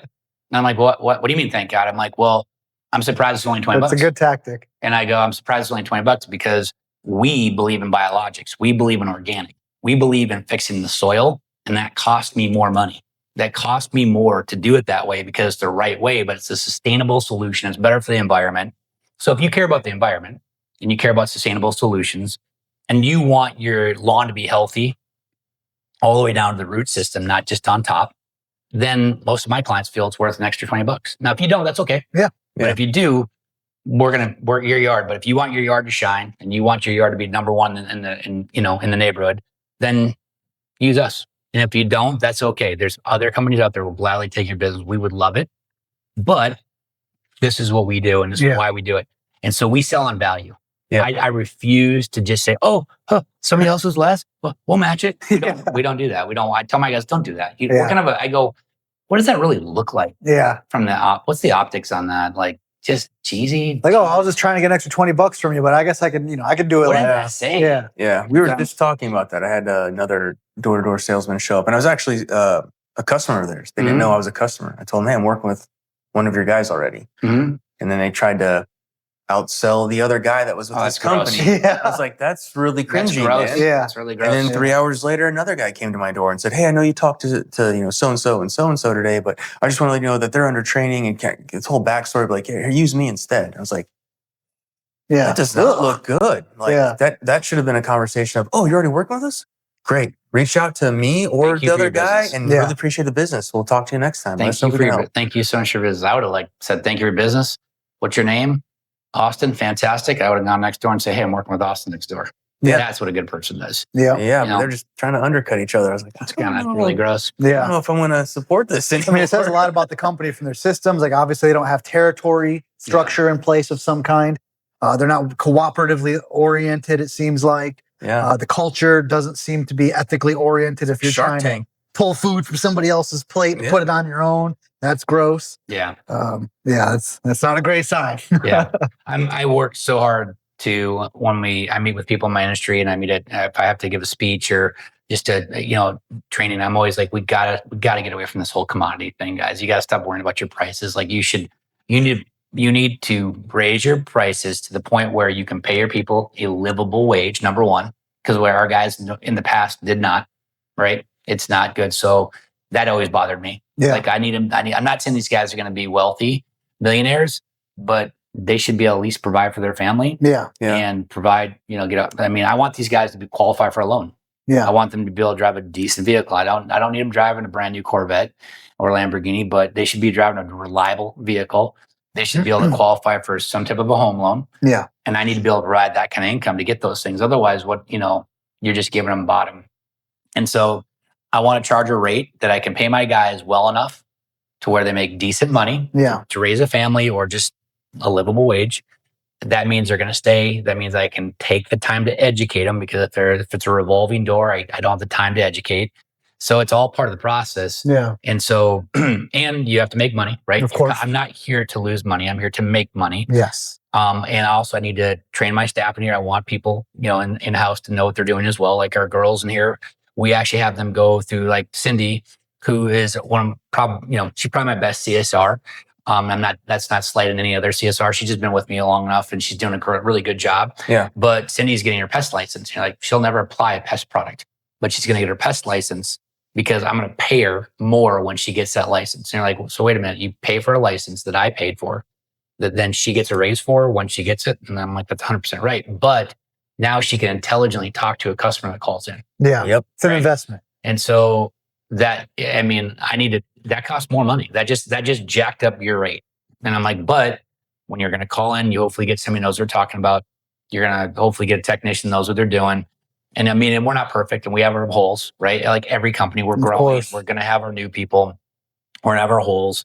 We're new people that don't follow the process. But for the most part, we do. If we're striking the ball, 80% plus on all these objectives I just gave you, then I think we're doing pretty good. 85, you're going to have that 10 to 15 of turnover and new people and people that just don't fit in the culture that you haven't figured out yet. Of course. You're going to have some of that. It's kind of normal, especially if you're growing. Like people are like, I have no turnover. I'm like, are you growing?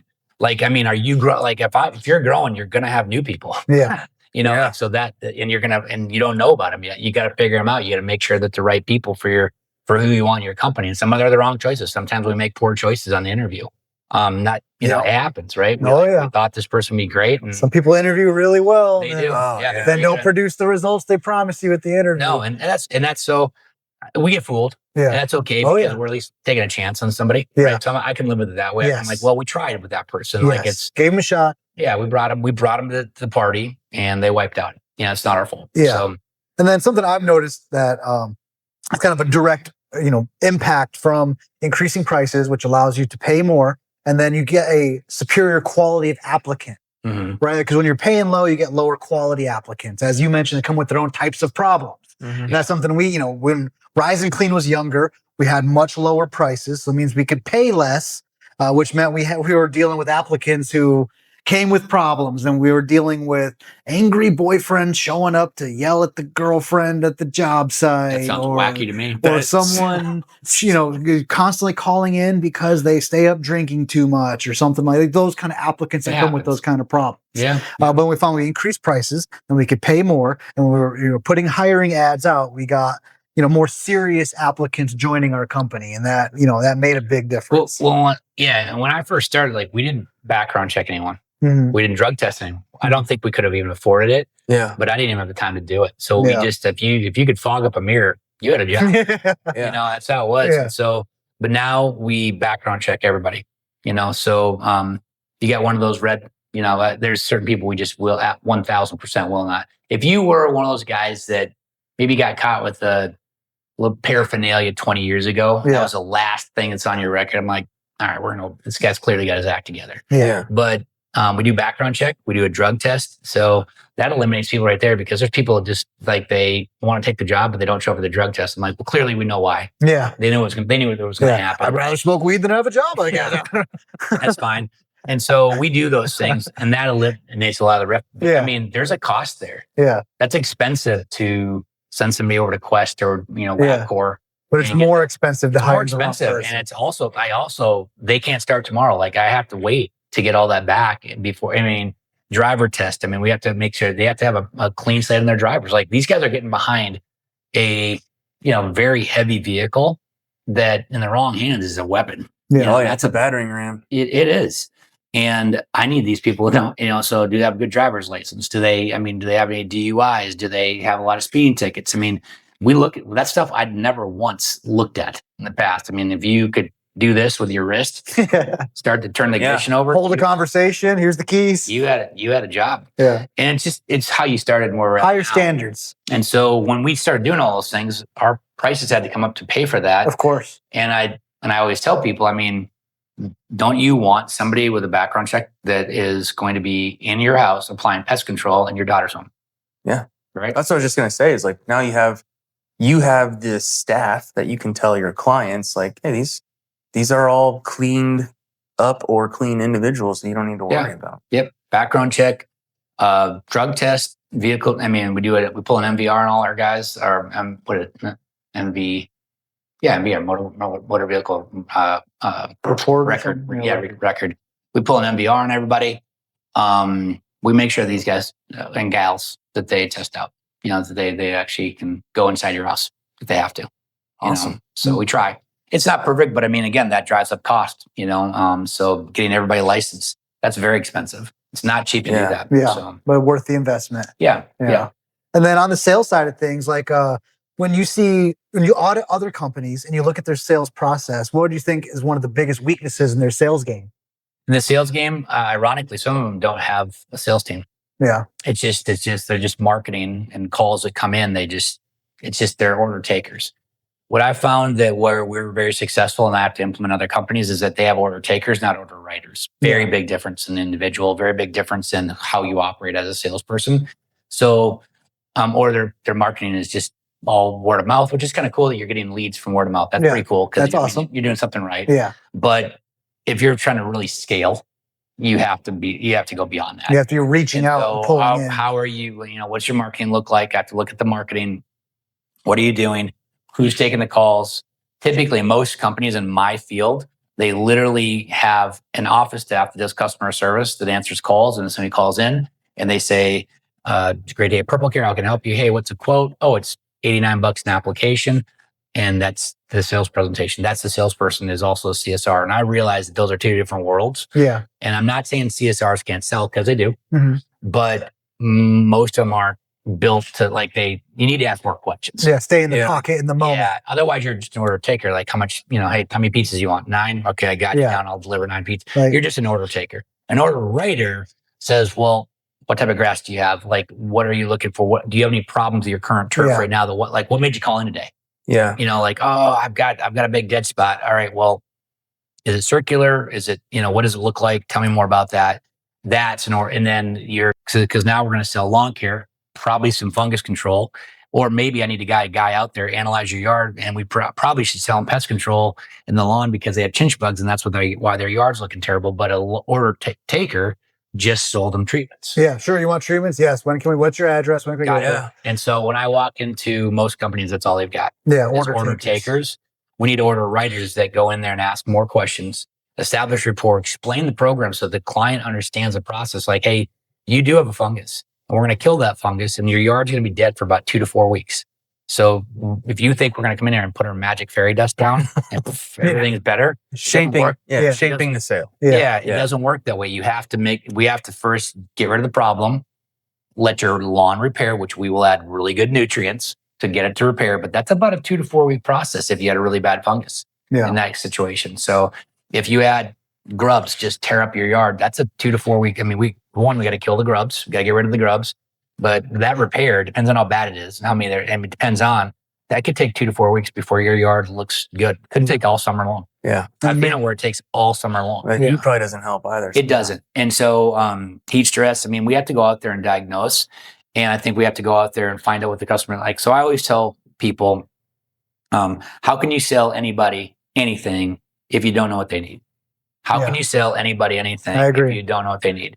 Because my job of our best order, because I've got very good order writers, is our job is to motivate and persuade people to make a good decision for themselves. Not for us, not my salesperson, but our job as an order writer is to motivate and persuade people to make a good decision for themselves. Yeah, that ties right into and you got to figure out what they need. You sell them what they need, not what you want. Yes. And so there's a difference. There's nothing against order takers. They're not doing anything wrong. Right. They're just doing their job. It's a simple exchange. Yeah. And so I think that's the main thing I don't see when I go to these other companies. They have no order, right? They are not asking enough questions. They are not finding out what the true need is.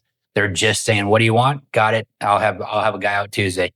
Got it. And that because, and also, you should be asking for a lot of people well, what about, I always say, what about upsells? And people like, oh, I don't want to oversell them. I'm like, we have people like, hey, do you know that we do pest control? I'm like, oh, I didn't know you did that. I need that too.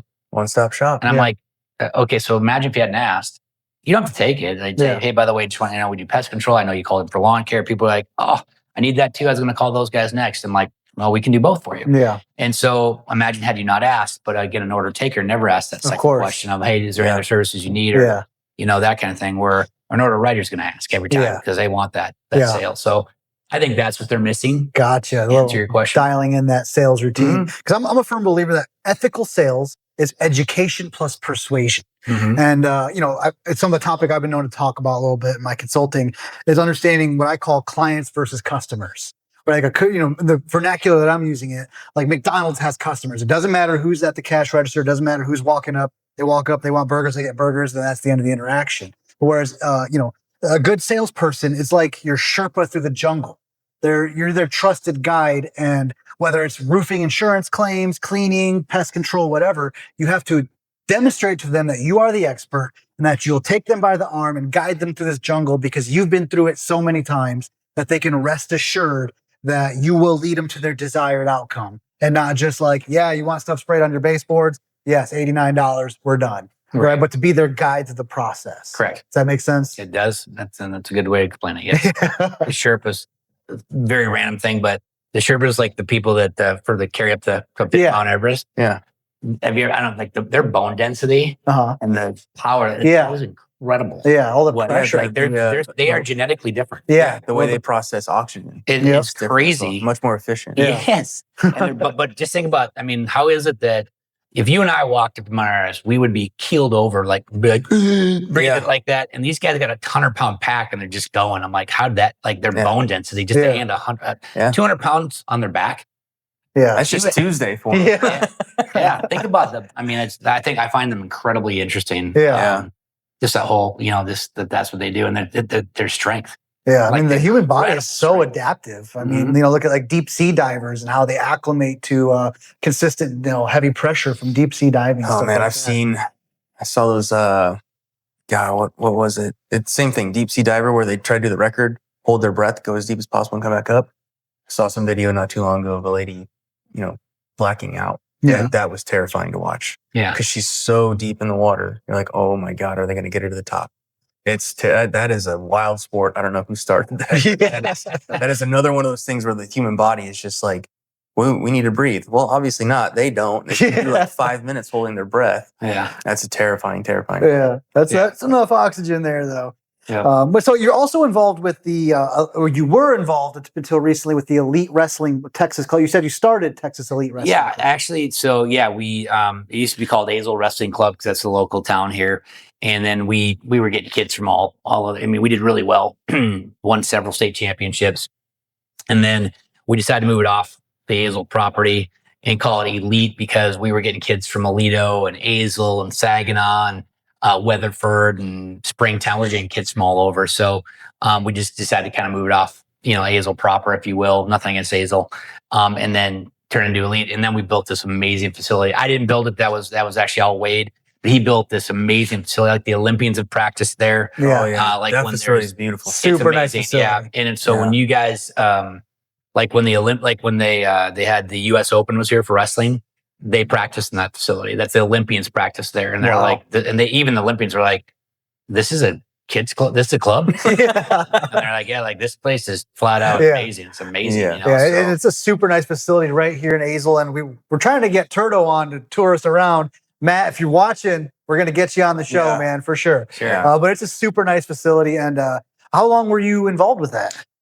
Oh gosh, 2010 to this year. So I guess 16 years. Okay. 16 years. I finally just said, hey, because I used to be I was like a Team Texas head coach. So I was I did the club thing, but I also was like the Team Texas coach or one of the coaches. I was on the state board. And so I just said, I got to get out of this. It's taken up a lot of my time and I don't like doing something if I can't do it like incredibly well. I hear you. And so, I did it incredibly. I think I did a very good job of my job. Like all the trips I organized, all the stuff I did, I thought was really well organized. The parents seemed to always appreciate it. We try to make it good for the kids, like a really good experience for the kids, but also, make sure that the parents saw that we were putting everything we had into it. Yeah. And just benefit the kids. The medals speak for themselves. You guys got a lot of winners out there. We do. We had a lot of state championships. So we did our job. I mean, our kids are really good wrestlers. They're all the kids that come out of our club will be your top performers in high school. They're going to be your state champs at the high school level. Nice. We have kids that are freshmen coming out. They're freshmen that are, winning state already, as a freshman. Yeah. So, I mean, they're well trained when they get out. And I love wrestling because wrestling taught me a lot of discipline. Wrestling was the hardest sport I've ever done. I played in high school. I was a halfback. I was also, I pole vaulted for our track team. I played baseball as our second baseman. Wrestling, there was nothing. Boxing, Golden Gloves was a second close, but wrestling was by far the hardest thing every day. It was just brutal. And I always kind of jokingly tell people, I'm like, if your kid's good at wrestling, like really good, there's probably a little something. There's screw loose with it. You got to have a little something wrong with you to literally say, I volunteer to go in there and I'm going to go in there for battle. And I'm going to it's going to be get destroyed day after day. Even when you're winning, you're getting beat up. Yeah. And it's a brutal thing. That's why they do so well in the UFC because by the time we get there, we're used to pain, there's discomfort. Yes. And we're used to the constant pressure. We're into not being able to breathe when somebody's on you. You can't it's hard, you know, and you have to still perform, function, and think while going through all of that. And it's very hard. And so I miss it, and I miss working with the kids. I really enjoyed working with the kids. I was good at it, but I've gotten so busy with this, like I said, 7 to 21 to 35 to 50. That's going on. I get, you know what? I love my wife, but I mean, some people would probably call it obsessed with her. I probably am. She's really, it's what a phenomenal person to be obsessed with, though. But she wants to travel some more. Yeah. And so I got to kind of start paying attention to number one. Yeah. And I don't mean me. Yeah. But so there's all that. And then my kids are older. I've got two that are, are out of the house. And I want to get to see, there's just everything kind of came together. And I'm like, you know what? I just gave this sport another 16 years of my life. And I was good at it. And I benefited a lot of kids. I think I can let it go. I'm 53. Yeah. It's time for me to let it go. Another chapter to close and move on. There's guys out there and do a great job behind me. And it was time. I still do a private lesson once in a while. Yeah. Little girl named Zaylin Woods, and she was a freshman state champion for Azel this year.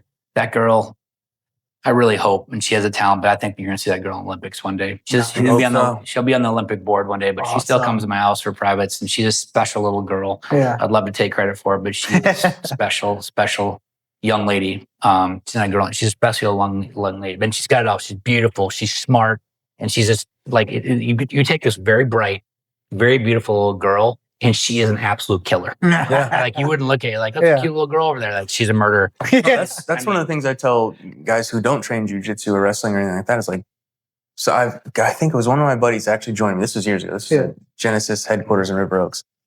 Joined me on the mat, and there were two attractive ladies there, and I'm like, they will kill you. Yeah. And like one of the most humbling experience I ever had was 120-pound purple belt female. I was a blue belt. Mm-hmm. Just wore me out. Yep. There was nothing I could do. Nothing. And I was like, oh my God, this is ridiculous. Yeah. I like feeding people to Honest sometimes. Oh my God. I don't know if you've ever seen our youngest. She works with our team sometimes. She's been here working and stuff. She's 16, small, innocent looking little lady, blue belt. Mm-hmm. But I've watched her choke out Fort Worth police officers on the mat. It's like full on. I tell her all the time, she is the best pound for pound fighter in the gym. If she were my size, she'd be murdering people. Yeah. She'd either be fighting crime or she would be causing it. She'd love to hear you say that. It's funny. Yeah. But it's interesting.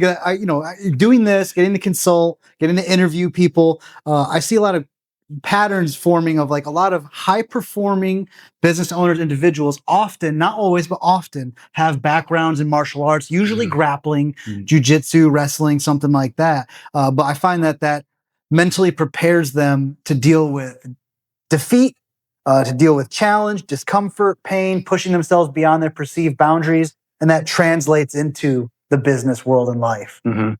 I'm like, this is an old Dan Gable quote. He was a head coach for Iowa for many years, but this is an old Dan Gable. But once you've wrestled, everything else in life is easy. That's one of his famous quotes. And it's kind of true. Like it's true because I had to cut weight. In high school, I was monitoring my diet. I was already counting calories, monitoring my diet, had to be disciplined. The amount of discipline when you got everybody else eating cheeseburgers around you and you're not touching them it's hard. Anything else? Any other questions or anything you had to get to before I? Well, we naturally touched everything I really wanted to talk about, like where the company's going, how you got here, personal hobbies. Obviously, wrestling is a big thing for you. Sure. I guess that answered all my questions. But do you see, like at this facility, is there plans for more actual brick and mortar growth? Yeah, we're actually, in fact, we're getting a quote right now. So maybe the phones are ringing for these quotes, but we're getting a quote right now. We're getting a couple quotes to add another building out back. Maybe it's roughly about 2,000 to 3,000 square feet, but we're running out of room. Yeah, our growth has been good, but we're running out of room. What do you need the room for? Actually, parking trucks. One, I want to get them out of the sun, but also during the winter when we don't get a lot of freeze in Texas, but we do get a freeze. Well. Whenever any of the mechanics on those trucks, they will freeze first, so there's like just some small amounts of moisture in all the crevices and joints and all the hoses. Yeah. And those will be the first things to freeze up. Okay. And that will destroy your engines, not of the vehicle, but of the actual rig on the back. Okay. And so we got to park them inside. And we're at max capacity. But also we need storage. We have pallets of fertilizer and biologics. We have pallets. So, if you got all that in there, plus you got your trucks inside. So we like to just keep everything secure. we like to protect our vehicles. We wrap everything, cost us more to do it, but I want good branding. Like I don't want a white truck to show up and two guys get a truck with t-shirts and one says who farted on it. I don't need that. Like that, we need wrap trucks. So when we pull up, you're like, oh, it's PurpleCare. Yeah. And the guys get out, have uniforms. So you like two PurpleCare employees, clearly. Absolutely. Yeah. And does that make sense? And so I need to protect all that. And so we put our vehicles in for the most part. Right now, we've got some of them out because we've just outgrown it. It's a great problem. It's a good problem to have. And so, we need to add some brick and mortar here. Yes, we will. Awesome. Nice. Yeah, I know I'm always trying to, I always appreciate that Justin's team makes me look good too, because my company, when people move into the area, we got a lot of people moving to Texas, and we're often their first point of contact. Mm-hmm. And so I always try to position myself, especially if we do a lot of high-end clientele. And I would try to position myself as the local resource. Like, here's what we can do for you. And if there's anything you need that I don't do, let me know, and I will find you someone reputable who does it. So I, try to be their main point of contact for a lot of different things, to be useful. And whenever they ask for lawn care, I always steer them to PurpleCare. And I can't tell you how many times I followed up with my clients afterwards, and they're like, "Oh yeah, the PurpleCare guys came out. Fantastic! Can't believe you guys." Especially like, we're from California, big city, everything's better. Like, I can't believe you have such a quality company in this small town here. So you guys have makes me happy. You guys have made me look good several times over when I steer people your way. Thank you. So I'm very appreciative of that. And then, as I've shared, in the show with you personally, I've come through your facility for services or checking on my team or whatever. I've always allowed, your operation to inspire me to make Rise and Clean better, learn from what I can from observing you. So I'm very appreciative of that opportunity as well. The fact that Rise and Clean was younger, not as established when you first allowed us to earn your business, start taking care of your facility and your windows. And so I always try to express my appreciation. You guys do a good job. Yeah, I appreciate that. I have a tough question for you. What's up? So I bought a ranch. And that house was disgusting. Yeah. I had you guys clean it. Thank you. Yeah. It was a big day, all day, actually 2 days, right? Yeah. Your wife, Noemi, was there. Yeah. I noticed that when I paid the bill, it was an opportunity to give $100 tip. What I did, $100. Did you give it to her? Yeah. Oh yeah. Yeah. Put him on the spot. On camera. Just giving it right to you. I just had to get that. So honestly, I don't even see that. So my VA, so I have my VA right at the back end, and whenever you see tips come in, look at the logs of who was there, and then you just send it to whoever was there. So I literally, I laughed as I filled out the form. Like, I chuckled because it said, "Would you like to give a tip?" I'm like, yeah. Because I just so I get to you, I'm like, did you give it to her? Yeah. Did you give it to her? Like, well, I was like, did I give it to her? No. Right. But did she get it? Yeah. Yes. I almost like, hey, Noemi, did you get that? Because don't be giving that to Joe. Because she did some extras, and I didn't. She just did them. Yeah. And I mean, she did a great job, and that was a big job. So she's responsible for creating a lot of the training materials for our cleaning company. And then, again, because we want to make sure you were taken care of. No, I saw you guys. Yeah, she personally I appreciate wanted to go out there and just make sure it was 1,000% done for you. And she personally went out for that. Your crew did about 90% of it, and she wanted to put the final touches on it, but I think she went way over what she thought, and I appreciated it very much. Yeah, that's Noemi for you. If you sometimes have to yank the leash, you're like, knock it off. Like, what are you doing? She's very. I think you're lucky to have her as a beautiful bride. Yeah, and I think she's also an incredible employee. She's a sweetheart, and I think her strongest suit is that she acts and seems genuinely like she cares. Oh yes. You get her, it's like getting you talking about landscaping. You get her talking about cleaning. I kind of half jokingly call her the secret weapon because her knowledge of how to clean copper, stainless steel, certain problems with deep cleaning knowledge, that she has all that. And she gave us solutions to things you guys don't do. Yeah. She said, "Hey, do you know how to do that?" I'm like, "I never did." And she's like, "This is how you handle that." And I'm like, she gave me solutions that you guys don't handle. So that's really being an added partner. Yeah. Is when you're like, hey, these are some things you guys can do to make this look better. Yeah. We don't do it, but here's how you do it. I mean, and we have we work with home builders who they will call us in to give quotes for post-remodel cleanup or post-construction cleanup. and she'll come and say, hey, have you considered changing this because it makes it, easier maintenance for the client? Or like you have this wood, this wood sections too close to the shower. The water's going to get in there. It's going to swell. It's going to create problems over the years. So like just that deep level of knowledge has allowed us to stand out as just, a lot of cleaning companies like the landscaping. People want to spray and pray, right? So people just want to come and just wipe some things down with some rags, run a vacuum and call it good. Now pay me. Yeah. Whereas, while we try to stand out as like yourself, we charge more than the average cleaning company. But there's a lot of little things behind the scenes that we do that other cleaning companies don't, like color coordinated rag systems, like orange rags only in living spaces, this color rags only in kitchens, this color rags only in bathrooms. So you never have to wonder, like, did they just wipe my kitchen counter with a rag that's cleaning someone else's bathroom days ago? Right. Just little things like that. So, yeah. But yeah, so that's her deep knowledge and expertise there that we, started to kind of build from and create SOPs and then push on to our team members moving forward. Sure. Yeah. Yep. Makes sense. Good method. Yeah, I remember that hotel. Yeah. They got like there was a like spy camera on that. And this lady like cleaned the toilet, and then she took the glasses. No!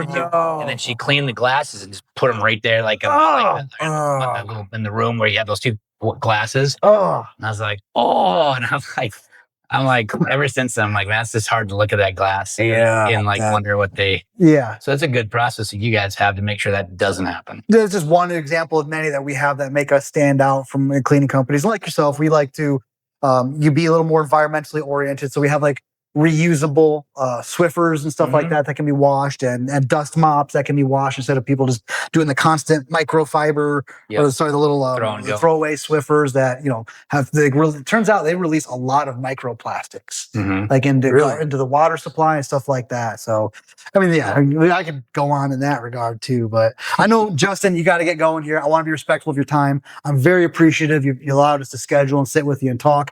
I feel like I understand you a little better and your background.